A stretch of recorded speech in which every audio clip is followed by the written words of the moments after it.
Hello प्यारे बच्चों, good afternoon. कैसे हैं आप सभी? उम्मीद है आप लोग बिल्कुल बढ़िया होंगे, स्वस्थ होंगे, मस्त होंगे। तो जितने भी सारे बच्चे हैं जल्दी से जल्दी आप लोग लाइव आ जाइए ताकि क्लास को शुरू किया जाए। और आज का जो क्लास है काफी ज्यादा महत्वपूर्ण होने वाला है क्योंकि क्लास 12 फिजिक्स का बाबू हम चैप्टर 2 पढ़ा रहे हैं, ठीक है। और चैप्टर 2 को आगे रखते हुए पार्ट 3 लेके आ चुके हैं, ठीक है। और इसमें काफी ज्यादा महत्वपूर्ण डेरिवेशन को हम लोग पढ़ने वाले हैं, है ना। तो जितने भी सारे बच्चे हैं फटाफट से क्या करिएगा, सेशन को शेयर कर दीजिएगा और जल्दी से जल्दी आप लोग क्या करिए, लाइव आइए, ठीक है। और बाबू यहाँ पे याद रखना है कि अगर आप लोग चैनल पे पहली बार आए हैं और चैनल को सब्सक्राइब नहीं किया है तो चैनल को सब्सक्राइब करके बेल आइकन को प्रेस करके ऑल पे, और लाइक नहीं किए हैं तो फटाफट से लाइक भी कर दीजिएगा।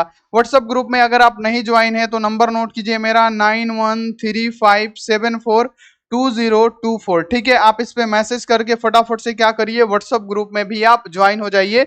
व्हाट्सएप ग्रुप में ज्वाइन होना आप सभी बच्चों के लिए काफी ज्यादा खास है, काफी ज्यादा महत्वपूर्ण है, ठीक है। और जैसे आप सभी बच्चों को पता है कि लक्ष्य बैच क्या हो चुका है, यूट्यूब पे फ्री हो चुका है। लेकिन अगर आप लोग इसका पीडीएफ नोट्स चाहते हैं, है ना, physics, chemistry, biology, Hindi, English, है ना, इन सब का पीडीएफ नोट्स अगर आप लोग चाहते हैं तो फटाफट से क्या करिए बाबू, 499 मिलेगा, गेस्ट क्वेश्चन के साथ मिलेगा। तो अगर आप लोग लेना चाहते हैं तो प्ले स्टोर पे जाइए, आस्क बोर्ड का, है ना, आस्क बोर्ड का एप्लीकेशन डाउनलोड कर लीजिए और वहां पे जाके परचेस कर लीजिए, ठीक है। और नहीं तो प्यारे बच्चों एक नंबर हम यहाँ पे लिख देते हैं, नंबर क्या है, 6299248935, ठीक है।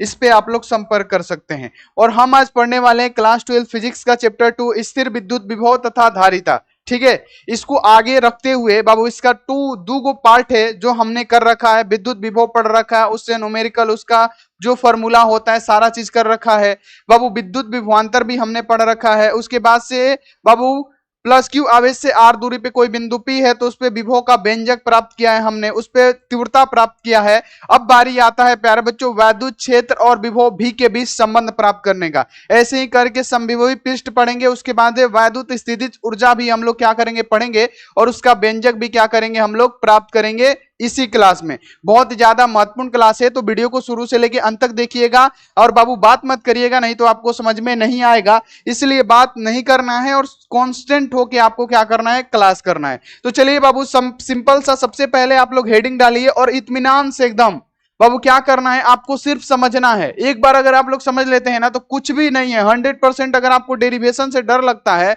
तो डेरिवेशन कुछ नहीं होता है, सब चीज आपको क्या होगा, पूरा का पूरा समझ में आने लगेगा, ठीक है। तो चलिए बाबू क्लास को शुरू करते हैं। देखिए यहाँ पे लिखा क्या गया है कि विद्युत क्षेत्र की तीव्रता और विद्युत विभव के बीच संबंध स्थापित करें। वैद्युत क्षेत्र ई और विभव भी के बीच संबंध क्या होता है, तो जैसे आप सभी बच्चों को पता है क्या होता है, जल्दी जल्दी एक बार कमेंट करके बता दीजिए। तो ई इक्वल टू क्या होता है, minus DV upon D R होता है। या बाबू इसे ही हम लोग क्या लिखते हैं, dx भी लिख सकते हैं। r का मतलब क्या होता है, दूरी, x का मतलब भी दूरी होता है। और यही हम लोग को क्या करना है, प्रूफ करना है। वैद्युत क्षेत्र की तीव्रता और विद्युत विभव के बीच क्या करना है, संबंध स्थापित करना है, यानी ये हमको क्या करना है, लाना है और प्रूफ करना है, ठीक है। तो सिंपल सा सबसे पहले आप लोग एक डायग्राम आपको पता होगा, जो कि हमने आपको एक डायग्राम बनाया हुआ था, पढ़ाया हुआ था, कि मान लेते हैं कि कोई यहां पे कोई बिंदु है ना, कोई बिंदु यहां पे मान लेते हैं, कोई बिंदु यहां पे क्या है, O है, ठीक है। कोई बिंदु O है और यहां से R दूरी पे कोई बिंदु P है। यहां से क्या है बाबू, R दूरी पे कोई बिंदु P है। कोई बिंदु यहां पे O है जिससे R दूरी पे क्या है, जिससे R दूरी पे कोई बिंदु यहां पे मान लेते हैं क्या है प्यारे बच्चों, P है। और इस पे हमने विभव क्या प्राप्त किया था, यहां पे मान लेते हैं कोई बिंदु O है जिस पे क्या है, प्लस Q आवेश स्थित है, इससे R दूरी पे कोई बिंदु P है, तो इस पे हमने विभव क्या प्राप्त किया था। तो प्यारे बच्चों सिंपल सा लिख दीजिएगा कि माना कोई बिंदु O है जिससे R दूरी पे कोई बिंदु P है, तो उस पे विद्युत विभव क्या होता है, तो आप लोग डायरेक्ट लिखिएगा कि V इक्वल टू क्या होता है, 1 में होता है 4 पाई एप्सिलॉन नॉट इंटू, यहाँ पे याद रखना है कि Q बटे में क्या होता है, R होता है। ये होता है कि नहीं, पिछली कक्षाओं में हमने यही देखा था कि मान लेते कि प्लस Q आवेश से R दूरी पे अगर कोई बिंदु P है तो उस पे वैद्युत विभव का व्यंजक कैसे प्राप्त करना है, और वैद्युत विभव का व्यंजक क्या होता है, तो V equal to 1/4 pi epsilon naught into Q बटे में R होता है, ठीक है। इतना आपको क्लियर हो गया। अब बाबू इसको बनाने के लिए हमको क्या करना है कि वैद्युत क्षेत्र की तीव्रता और विभव V के बीच संबंध स्थापित करना है। तो हमको क्या करना पड़ेगा कि सब में R के सापेक्ष क्या करेंगे, डिफरेंशिएट करेंगे, अवकलन कर देंगे, ठीक है। तो हम लोग क्या लिखेंगे कि R के सापेक्ष, R के सापेक्ष, है ना, R के सापेक्ष, है ना, आर के सापेक्ष अवकलन करने पर, अवकलन है ना, अवकलन करने पर आर के सापेक्ष क्या कर देंगे, डिफरेंशिएट कर देंगे। तो बाबू जब भी को करेंगे आर के सापेक्ष तो हमारा क्या हो जाएगा, डीवी अपॉन में आर के सापेक्ष करना है तो क्या हो जाएगा, डी आर हो जाएगा। इक्वल टू है तो इक्वल टू दोनों साइड में क्या करना है, आर के सापेक्ष अवकलन यानी डिफरेंशिएट करना है। तो डी बट यहाँ पे क्या हो जाएगा डी, और यहाँ पे क्या हो जाएगा डी बटा में डी आर, क्योंकि आर के सापेक्ष अवकलज करना है। और हमारा क्या बचेगा, 1 बटा में 4 पाई एप्सिलॉन नॉट इनटू हमारा बचेगा क्यू बटे में आर बचेगा। ठीक है, हमको क्या करना है कि ये जो विभव है ना कि प्लस क्यू आवेश से आर दूरी पे कोई बिंदु पी है तो उस पे विभव हम लोग को ज्ञात करना है। तो सबसे पहले क्या करेंगे कि आर के सापेक्ष अवकलन यानी डिफरेंशिएट कर देंगे। ठीक है, तो हमारा क्या हो जाएगा, इधर डीवी अपॉन में डी आर हो जाएगा, इक्वल टू क्या होगा डी बाई डी आर, और ये जो ज्यों का त्यों है इसको ज्यों का त्यों हम लोग क्या करेंगे, लिख देंगे। अब यहां तक आपको समझ में आ गया बाबू। तो अब हम लोग क्या करेंगे, याद रखना है कि इधर तक ज्यों का त्यों रहेगा, डीवी अपॉन में क्या रहेगा, डी आर रहेगा। ठीक है, इक्वल टू है तो इक्वल टू। और बाबू आप सभी बच्चों को पता है, अगर आप लोग डिफरेंशिएशन पढ़े होंगे तो आपको पता होगा कि जितने भी कांस्टेंट होते हैं, अचर होते हैं, वो क्या होते हैं, बाहर आ जाते हैं। तो इसमें अचर कौन कौन सा है, तो 1 बटा में क्या है 4 पाई, यहां पे याद रखना है एप्सिलॉन नॉट है, इनटू यहां पे क्या है बाबू, क्यू हमारा क्या है, अचर है। उसके बाद से क्या लिखेंगे, डी अपॉन में डी आर, और इधर क्या बचा 1 बटा में आर बचा। ठीक है, इतना आपको क्लियर हो गया, क्या बचा 1 बटा में आर बचा। ठीक है, हमने क्या किया कि यहां से जितने भी कांस्टेंट है, कांस्टेंट क्या होते हैं 1 बटा में 4 पाई एप्सिलॉन नॉट इनटू क्यू, है ना, ये क्या हुआ बाहर आ गया। तो हमारा डिफरेंशिएशन क्या बचा, डी बाई डी आर, और यहां पे कुछ भी नहीं है तो 1, और बटा में क्या बचा, आर बचा। इतना आपको क्लियर हो गया, एक बार बता दीजिए। इतना क्लियर हो गया, एक बार फटाफट से बता दीजिए सभी बच्चे बता दीजिए। अब प्यारे बच्चों क्या करेंगे कि आगे क्या लिखेंगे कि ज्यों का त्यों लिखेंगे। अब ये आर ऊपर में जाएगा, क्या हो जाएगा, इनवर्स में हो जाएगा। तो हम लोग यहाँ पे क्या लिखेंगे, डायरेक्ट लिखेंगे प्यारे बच्चों की डीवी अपॉन में डी आर, तो ज्यों का त्यों है तो ज्यों का त्यों, इक्वल टू है तो इक्वल टू, कांस्टेंट क्या निकला था बाहर 1 बटा में 4 पाई एप्सिलॉन नॉट इनटू यहाँ पे कांस्टेंट क्यू निकला था, और उधर क्या था 1 बटा में आर था। ठीक है, यहाँ पे डिफरेंशिएशन देखिए क्या था, यहाँ पे याद रखना है कि क्यू था, और इधर क्या था डिफरेंशिएशन देखिए, तो यहाँ पे डी बाई डी आर, यहाँ पे क्या था, तो यहाँ पे 1 बटे में आर था। ठीक है, ये यहाँ पे ये जो लिखे हैं ना ज्यों का त्यों हम यहाँ पे लिख दिए हैं। अब प्यारे बच्चों एक बात बताइए कि जब ये आर ऊपर जाएगा इनवर्स में हो जाएगा, तो यहाँ पे हम लोग इसको ऐसे लिख सकते हैं, डीवी अपॉन में क्या लिख सकते हैं, डी आर, इक्वल टू क्या लिखेंगे 1 बटा में 4 पाई एप्सिलॉन नॉट इनटू यहाँ पे क्यू है तो क्यू, और बाबू ये आर को ऊपर कर देंगे, यानी ये क्या रहेगा, डी अपॉन में डी आर ज्यों का त्यों रहेगा। और उसके बाद से क्या करेंगे प्यारे बच्चों, उसके बाद से इसको आर इनवर्स लिख सकते हैं, क्योंकि ये आर ऊपर जाएगा इनवर्स में हो जाएगा। बताइए हो जाएगा ना, चलिए हो जाएगा। तो अब बाबू एक बात बताइए कि डिफरेंशिएशन आर इनवर्स का क्या होता है ना, x के पावर अगर -1 हो तो क्या लिखेंगे, और डिफरेंशिएशन x के पावर -1 हो तो क्या लिखते हैं, पावर बेस पावर -1। तो हम लोग जब इसका डिफरेंशिएशन करेंगे तो ये तो ज्यों का त्यों रहेगा, डीवी अपॉन में डी आर है तो डी आर है, इक्वल टू है तो इक्वल टू 1 बटा में यहाँ पे याद रखना है कि 4 पाई एप्सिलॉन नॉट है इनटू क्या है बाबू, क्यू है तो क्यू है। और जब इसका डिफरेंशिएशन करेंगे प्यारे बच्चों तो क्या होगा, तो पावर पहले आएगा, तो पावर में -1 है तो मान लीजिए कि पावर पहले आ गया, अब बेस है तो बेस, अब पावर में से 1 घटाएंगे, यानी पावर में तो पहले से -1 है, फिर -1 घटाएंगे तो प्यारे बच्चों आर के पावर क्या हो जाएगा, -2 हो जाएगा। ठीक है, तो यहां पे वही काम करेंगे, यहां पे क्या लिखेंगे, आर के पावर -2 लिख देंगे। अब क्या करेंगे, इस माइनस को यहां पे बाहर निकाल दे रहे हैं, तो हमारा क्या बचेगा, डीवी अपॉन में यहां पे क्या बचेगा, डी आर, इक्वल टू है तो इक्वल टू माइनस लगा देते हैं पहले, और 4 पाई यहां पे क्या हो जाएगा, एप्सिलॉन नॉट इनटू यहां पे याद रखना है कि क्यू, और यहां पे क्या बचेगा, ओनली आर इनवर्स 2। ठीक है, क्योंकि इस माइनस को हमने क्या किया, यहां पे भेज दिया। इतना आप लोगों को क्लियर हो गया, एक बार बताइए, इतना आप लोगों को क्लियर हो गया, इतना क्लियर हो गया बच्चे, एक बार बताइए। ये क्या किया, इस माइनस को हम यहां पे भेज दिए हैं, और यहां पे क्या आर इनवर्स 2 बचा। अब प्यारे बच्चों एक बात बताइए कि 1 बटा आर स्क्वायर है, तो जब ये ऊपर जाएगा आर स्क्वायर तो क्या हो जाएगा, इनवर्स में हो जाएगा। आप सभी बच्चों को पढ़ा है ना। तो बाबू अगर ये आर के पावर -2 लिखा है तो हम इसको 1 बटा में यहाँ पे आर के पावर 2 लिख सकते हैं। एक बात बताइए, हम लोग 1 बटा में आर के पावर इसको 2 लिख सकते हैं ना। तो वही काम करेंगे बाबू हम लोग यहाँ पे, अब वही काम करेंगे यहाँ पे, यानी इधर ज्यों का त्यों है तो ज्यों का त्यों ही लिखना पड़ेगा। हम लोग क्या लिखेंगे बाबू, डीवी अपॉन में क्या है, डीआर है तो डीआर लिख देंगे, इक्वल टू है तो इक्वल टू, माइनस है तो minus, 1/4 pi epsilon naught into यहाँ पे क्या है Q है तो Q। देखिए R के पावर -2 है ना, तो इसको हम लोग कैसे लिख सकते हैं, तो 1 में लिख सकते हैं R²। ठीक है, 1 में इसको क्या लिख सकते हैं R²। तो अब हमारा क्या बचेगा, तो dv अपॉन में यहाँ पे क्या बचेगा dr इक्वल टू है तो इक्वल टू माइनस है तो माइनस 1 में क्या हो जाएगा 4 पाई एप्सिलॉन नॉट इंटू यहाँ पे क्या हो जाएगा Q में 1 से गुणा होगा तो Q, बटे में क्या हो जाएगा R² है तो R²। तो प्यारे बच्चों ये क्या होता है, तो ये वैद्युत क्षेत्र की तीव्रता होता है कि किसी प्लस Q आवेश से R दूरी पे कोई बिंदु P है तो उस पे वैद्युत क्षेत्र की तीव्रता क्या होता है, E इक्वल टू क्या होता है, तो माइनस मतलब याद रखना है क्या होता है 1/4 pi epsilon naught into Q बटे में R²।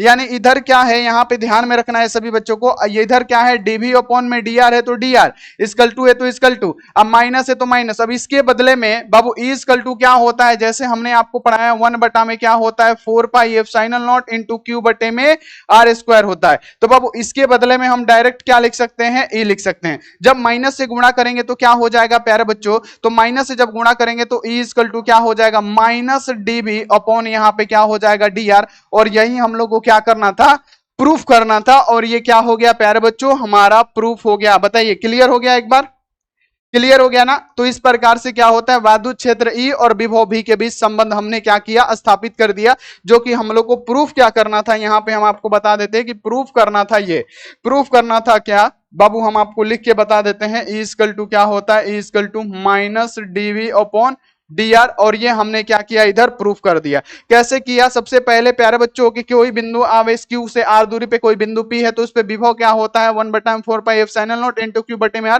अब R के सापेक्ष डिफरेंशिएट कर देंगे तो बाबू क्या हो जाएगा, इधर dv अपॉन में dr फिर d बाई dr और ये लिख देंगे और कांस्टेंट जो होता है बाहर निकाल देंगे। उसके बाद से सिंपल सा डिफरेंशिएशन करेंगे और बाबू यहाँ पे इतना आएगा। तो इसका मतलब क्या हुआ, तो वैद्युत क्षेत्र की तीव्रता जैसे कोई बिंदु आवेश है Q, उससे R दूरी पे कोई बिंदु P है तो उस पे वैद्युत क्षेत्र की तीव्रता क्या होती है, equal to 1/4 pi epsilon naught Q बटे में R²। तो इसके बदले हम लोग माइनस ही लिख देंगे। और जब माइनस से गुणा कराएंगे प्यारे बच्चों तो यहाँ पे क्या हो जाएगा, ये प्लस हो जाएगा और यहाँ पे क्या आ जाएगा माइनस, यानी इक्वल टू क्या हो जाएगा माइनस dv अपॉन में dr। और ये हमारा हो गया प्रूफ। ठीक है, क्लियर हो गया, ये आपको समझ में आ गया होगा। अब बाबू आगे बढ़िए, समविभवी पृष्ठ है ना, जो कि बहुत ही ज्यादा इंपॉर्टेंट क्वेश्चन है। समविभवी पृष्ठ क्या होता है, तो बाबू समविभवी पृष्ठ के बारे में अगर हम बात करें, ध्यान में रखिएगा, समविभवी पृष्ठ के बारे में बात करें तो समविभवी पृष्ठ क्या होता है कि वैद्युत क्षेत्र में उपस्थित एक ऐसा पृष्ठ, वैद्युत क्षेत्र में उपस्थित एक ऐसा पृष्ठ जिसमें हर बिंदु पे क्या होगा प्यारे बच्चों, विभव का मान समान होगा। यानी हर बिंदु पे क्या होगा, विभव का मान प्यारे बच्चों क्या होगा, समान होगा। तो उसे क्या कहेंगे, समविभवी पृष्ठ कहेंगे, है ना। यानी वैद्युत क्षेत्र में उपस्थित एक ऐसा पृष्ठ जिसके हर बिंदु पे क्या हो, विभव एकदम एक समान हो, उसे क्या कहेंगे, समविभवी पृष्ठ कहेंगे। और प्यारे बच्चों इसमें वर्क इक्वल टू क्या होता है, 0 होता है। और बाबू एक बिंदु से दूसरे बिंदु में कार्य इक्वल टू क्या होता है, 0 भी होता है। ये भी आप लोग क्लियर रखिएगा, ठीक है। तो अगर आपसे पूछेगा समविभवी पृष्ठ क्या है तो आप क्या लिखिएगा, वैद्युत क्षेत्र में उपस्थित एक ऐसा पृष्ठ जिसके हर बिंदु पे विभव का मान क्या हो, एक समान हो, उसे क्या कहेंगे, समविभवी पृष्ठ कहेंगे। जैसे यहां पे लिखा गया है कि वैद्युत क्षेत्र में उपस्थित एक ऐसा पृष्ठ जिसके सभी बिंदुओं पे क्या है, विभव का मान एक समान हो, उसे हम लोग क्या कहेंगे, समविभवी पृष्ठ कहते हैं। समविभवी पृष्ठ के एक बिंदु से दूसरे बिंदु तक ले जाने में कोई भी कार्य क्या होता है, नहीं होता है। और ये एक दूसरे पे क्या होते हैं प्यारे बच्चों, लंब होते हैं। और इससे जो वैद्युत बल रेखाएं निकलती है कभी भी एक दूसरे को नहीं काटती है और ये क्या होते हैं, एक दूसरे के लंब होते हैं। जो भी वैद्युत बल रेखाएं निकलेगी क्या होगा, ये 90 डिग्री का होगा, लंब होगा और ये एक दूसरे को कभी नहीं काटेंगी। और हर बिंदु पे क्या होगा, विभव का मान एक समान होगा, ठीक है। तो ये आप लोग याद रखिएगा, चाहे समविभवी सतह हो चाहे समविभवी पृष्ठ हो, ठीक है। तो वैद्युत क्षेत्र में उपस्थित एक ऐसा पृष्ठ जिसके हर बिंदु पे क्या हो, विभव का मान एक समान हो, उसे हम लोग समविभवी पृष्ठ कहते हैं। और इसमें कार्य बराबर क्या होता है, 0 होता है, ठीक है। और ये एक दूसरे पे क्या होता है, लंब होते हैं, 90 डिग्री का कोण बनाता है। और इससे जो वैद्युत बल रेखाएं निकलती है ना, वो एक दूसरे को कभी प्रतिच्छेदी नहीं करती है, ठीक है। क्लियर हो गया। अब देखिए यहाँ पे पूछा जाता है कि समविभवी पृष्ठ के गुण लिखे, है ना। क्वेश्चन पूछा जाता है कि समविभवी पृष्ठ के गुण को लिखे, है ना। समविभवी पृष्ठ के क्या क्या गुण है। तो यहाँ पे सबसे पहले लिखिएगा कि समविभव पृष्ठ के प्रत्येक बिंदु पर विभव का मान क्या होता है, एक समान होता है। उसी को ना हम लोग समविभव पृष्ठ कहते हैं। तो सबसे पहला गुण है कि इसके हर एक बिंदु पे क्या होगा, विभव का मान एक समान होगा। ठीक है, अब देखिए कि एकांक धन आवेश को इस पृष्ठ के एक बिंदु से दूसरे बिंदु तक ले जाने में कोई भी कार्य नहीं करना पड़ता है, यानी कार्य नहीं होता है। यानी समविभव पृष्ठ के अंदर एक बिंदु से दूसरे बिंदु तक ले जाने में आवेश को कोई भी कार्य नहीं होता है। ठीक है, तो ये भी आप लोग याद रखिएगा। वैद्युत बल रेखाएं समविभव पृष्ठ से मतलब क्या, समविभव पृष्ठ के अभिलंबवत होती है। जो वैद्युत बल रेखाएं होती है समविभव पृष्ठ के क्या होती है, अभिलंबवत होती है ना। लंब होगा, सब पे 90 डिग्री का कोण बनेगा, जो कि हमने आपको पहले ही बताया। हमने क्या बतलाया बाबू, हमने आपको यह बतलाया कि विद्युत बल रेखाएं समविभव पृष्ठ के क्या होती है, अभिलंबवत होगी। ठीक है, अब देखिए कि दो समविभव पृष्ठ एक दूसरे को कभी नहीं काटते हैं। दो समविभव पृष्ठ एक दूसरे को क्या करेंगे, कभी काटते ही नहीं है, कभी प्रतिच्छेद ही नहीं करते। तो ये था हमारा समविभव पृष्ठ और इसके क्या थे, गुण। क्या आपको ये क्लियर हुआ, एक बार बताइए। बताइए बाबू, क्या आपको ये क्लियर हुआ, एक बार फटाफट से हम आंसर चाहते हैं। क्या आपको क्लियर हुआ, क्लियर हो गया? Yes sir, yes sir, yes sir. समविभव पृष्ठ आपको क्लियर हो गया। और वैद्युत क्षेत्र ई और विभव भी के बीच संबंध वो बहुत ज्यादा इंपॉर्टेंट है। अब आ जाइए, ये इंग्लिश मीडियम वाले बच्चे हैं, नोट कर लीजिए। अब आ जाइए विद्युत स्थितिज ऊर्जा क्या है ना। विद्युत स्थितिज ऊर्जा क्या है, ये आपको समझना जरूरी है। ठीक है, कि विद्युत स्थितिज ऊर्जा क्या होता है। तो विद्युत स्थितिज ऊर्जा किसी आवेश द्वारा वैद्युत क्षेत्र में अपनी स्थिति बदलने के लिए धारण की जाने वाली कुल ऊर्जा होती है ना। बाबू याद रखना है कि एक बिंदु से दूसरे बिंदु तक जा रहा है, तो उसमें जो कार्य होगा ना, वो क्या करेगा, विद्युत स्थितिज ऊर्जा के रूप में धारण करेगा। उसी को क्या कहेंगे, तो बाबू विद्युत स्थितिज ऊर्जा कहेंगे। यानी विद्युत स्थितिज ऊर्जा किसी आवेश द्वारा वैद्युत क्षेत्र में अपनी स्थिति बदलने के लिए धारण की जाने वाली जो ऊर्जा होती है, उसी को क्या कहते हैं हम लोग, बाबू वैद्युत स्थितिज ऊर्जा कहते हैं। ठीक है, अब बाबू ये तो आपने समझ लीजिए कि वैद्युत स्थितिज ऊर्जा क्या होती है। अब यहां पे ये बहुत जरूरी है कि दो बिंदु आवेशों के निकाय की स्थितिज ऊर्जा का व्यंजक लिखिए। बहुत ज्यादा इंपॉर्टेंट है आपके एग्जाम के लिए। ये डेरिवेशन होते हैं और पिछली कक्षाओं में हमने डेरिवेशन ही कराया था, और इस कक्षा में बाबू ये दो डेरिवेशन है। पहला वैद्युत क्षेत्र ई और विभव भी के बीच संबंध हमने स्थापित किया। अब क्या है, दो बिंदु आवेशों के निकाय की स्थितिज ऊर्जा का व्यंजक लिखे। ठीक है, तो बाबू कैसे लिखेंगे ये आप लोग ध्यान रखिएगा। मान लेते हैं कि कोई दो बिंदु आवेश है। बाबू क्या है, कोई दो बिंदु आवेश है। मान लेते हैं कोई दो बिंदु आवेश है। ठीक है, यानी मान लेते हैं कि कोई भी दो बिंदु आवेश है। कोई दो बिंदु क्या है प्यारे बच्चों, आप बोलिए, कोई दो बिंदु क्या है, आवेश है। यहां पे भी क्या है, कोई दो बिंदु आवेश है। ठीक है, यहां पे क्या है, एक पे प्लस क्यू आवेश है और एक पे क्या है, Q2 आवेश है ना। Q1 आवेश है और Q2 आवेश है। और इसकी 20 की दूरी क्या मानेंगे प्यारे बच्चों, R मान लेंगे कि इसकी 20 की दूरी क्या है, R है। ठीक है, और मान लेते हैं कि बिंदु ये A और B पे क्या है, स्थित है। बिंदु A और B पे क्या है, स्थित है। तो ये इतना आपको लिखना पड़ेगा। आप लिखिएगा फटाफट से कि माना कि Q1 तथा Q2 आवेश है ना एक दूसरे से R दूरी पर स्थित है। तो यहां पे साफ साफ लिखिएगा कि माना यहां पे Q1 और Q2 आवेश, Q1 और यहां पे लिखिएगा Q2 आवेश एक दूसरे से कौन सा दूरी पे स्थित है, एक दूसरे से बाबू आप लिखिएगा कि R दूरी पर स्थित है। R दूरी पर क्या है, R दूरी पर स्थित है ना, स्थित है ना। ये क्या है, Q1 और Q2 आवेश क्या है, एक दूसरे से R दूरी पर स्थित है। और चूंकि ये जो आवेश है A तथा B पे स्थित है, माना ये जो आवेश है, और लिखिएगा कि और ये आवेश बिंदु A तथा B पर स्थित है। और लिखिएगा और ये आवेश आप अपने भाषा में लिखिएगा ना तो और अच्छा रहेगा। और ये आवेश बिंदु A है ना, और ये आवेश बिंदु A तथा B पर स्थित है। B पर क्या है, लिखिएगा कि स्थित है। B पर क्या है, स्थित है।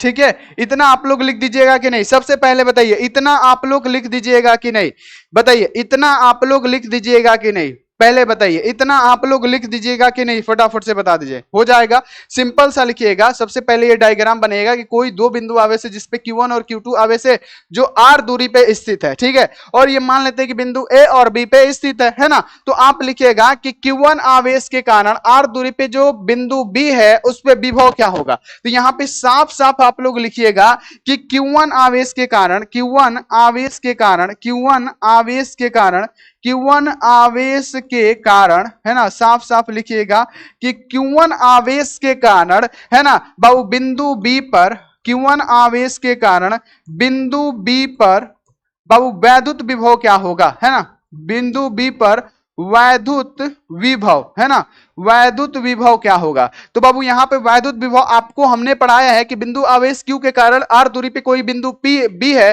तो उस पे विभव क्या होगा। तो विभव V इक्वल टू क्या होता है, तो V इक्वल टू क्या होता है, 1/4πε0 इंटू, अब बाबू Q1 Q बटे में R होता है, लेकिन हम लोग किस आवेश के लिए कर रहे हैं, तो Q1 आवेश के लिए कर रहे हैं। तो हम लोग क्या करेंगे, Q1 बटे में क्या हो जाएगा, R। तो ये हमारा हो जाएगा प्यारे बच्चों समीकरण 1, ठीक है। इतना आप लोग को क्लियर हुआ कि नहीं, सबसे पहले बताइए, इतना क्लियर हुआ कि नहीं, इतना क्लियर हुआ कि नहीं, एक बार बता दीजिए, सभी बच्चे बताइएगा, सभी बच्चे।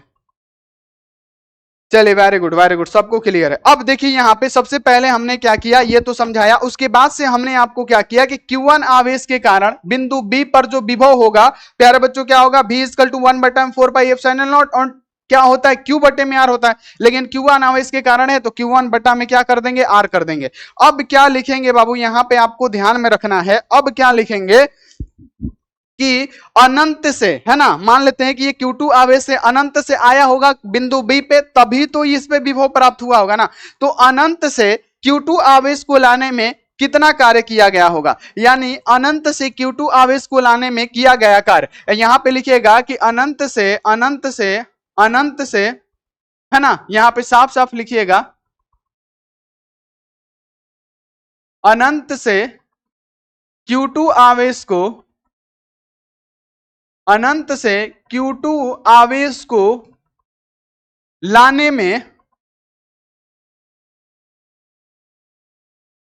में किया गया कार्य।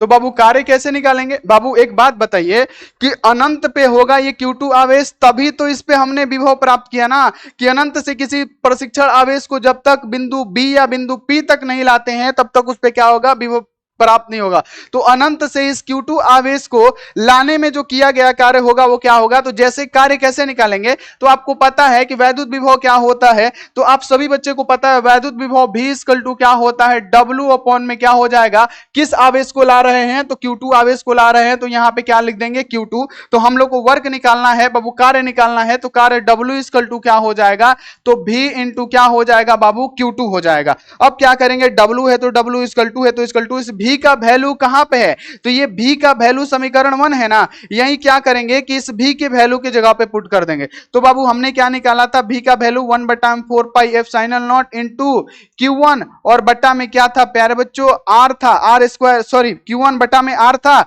और इंटू यहां पे अब क्या बचा गया है, तो यहां पे Q2 बचा है, तो Q2 हम क्या कर देंगे, यहां पे लिख देंगे। तो बाबू यहां पे W इक्वल टू क्या होगा, तो यहां पे हो जाएगा 1/4πε0 इंटू यहां पे क्या हो जाएगा, Q1 इंटू Q2 अब बटे में क्या हो जाएगा, R हो जाएगा। और यही जो होता है प्यारे बच्चों वैद्युत स्थितिज ऊर्जा का व्यंजक होता है। यानी अभी कार्य निकला है, यानी यही कार्य क्या होगा, वैद्युत स्थितिज ऊर्जा के रूप में संचित हो जाएगा। यही कार्य क्या होगा, स्थितिज ऊर्जा के रूप में क्या हो जाता है, संचित हो जाता है। तो यहां पे लिख दीजिएगा कि यही कार्य, है ना, क्या लिखिएगा कि यही कार्य, यही कार्य, है ना, यही कार्य स्थितिज ऊर्जा के रूप में,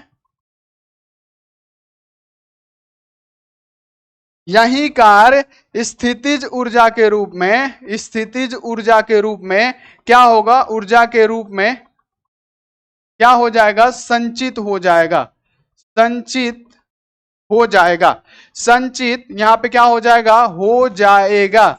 ठीक है, यही कार्य क्या होगा बाबू, यहाँ पे स्थितिज ऊर्जा के रूप में संचित हो जाएगा। तो ये W क्या होगा, स्थितिज ऊर्जा को U से सूचित करते हैं तो U के रूप में संचित हो जाएगा। ये क्या होगा, U के रूप में संचित हो जाएगा, तो U इक्वल टू क्या हो जाएगा, 1/4πε0 इंटू यहाँ पे क्या हो जाएगा Q1 into Q2, Q1 into क्या हो जाएगा Q2, अब बटे में क्या होगा R, और यही होता है वैद्युत स्थितिज ऊर्जा का व्यंजक। और बाबू अगर आपसे वैद्युत स्थितिज ऊर्जा का फॉर्मूला पूछेगा तो U इक्वल टू क्या होता है 1/4πε0 इंटू यहाँ पे याद रखना है कि Q1 इंटू Q2 बटे में R, ये क्या होता है वैद्युत स्थितिज ऊर्जा का फॉर्मूला भी होता है। और यही हम लोग को सिद्ध करना था। देखिए आ गया U equal to 1/4πε0 into Q1 into Q2 बटे में R। ये प्यारे बच्चों आपको समझ में आया हमने कैसे प्राप्त किया, बताइए फटाफट से।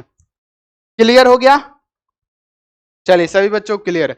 देखिए साफ साफ लिखा गया है, कैसे निकालें कि दो बिंदु आवेशों के निकाय की स्थितिज ऊर्जा का व्यंजक आपको लिखना है। तो सिंपल सा आपको एक काम करना पड़ेगा। देखिए काम क्या करना पड़ेगा कि मान लेते हैं कि कोई दो बिंदु आवेश है जिसपे Q1 और Q2 आवेश स्थित है जो R दूरी पे स्थित है, और मान लेते हैं कि दोनों बिंदु A तथा B है। ठीक है, इतना आप लोग लिख दीजिएगा अपने भाषा में, कैसे भी जैसे आपको समझ में आए। उसके बाद से लिखिएगा कि Q1 आवेश के कारण R दूरी पे जो बिंदु B है इस पे विभव क्या प्राप्त होगा। तो विभव V इक्वल टू क्या होता है 1/4πε0 Q बटे में R होता है। लेकिन Q1 आवेश के कारण हो रहा है तो हम लोग क्या लिखेंगे Q1 बटे में R। ठीक है, अब इसे क्या कर लेंगे समीकरण 1 मान लेंगे। अब क्या करेंगे कि ये जो Q2 आवेश है बाबू, ये Q2 आवेश अनंत से आया होगा बिंदु B पर, तभी तो विभव प्राप्त हुआ होगा ना।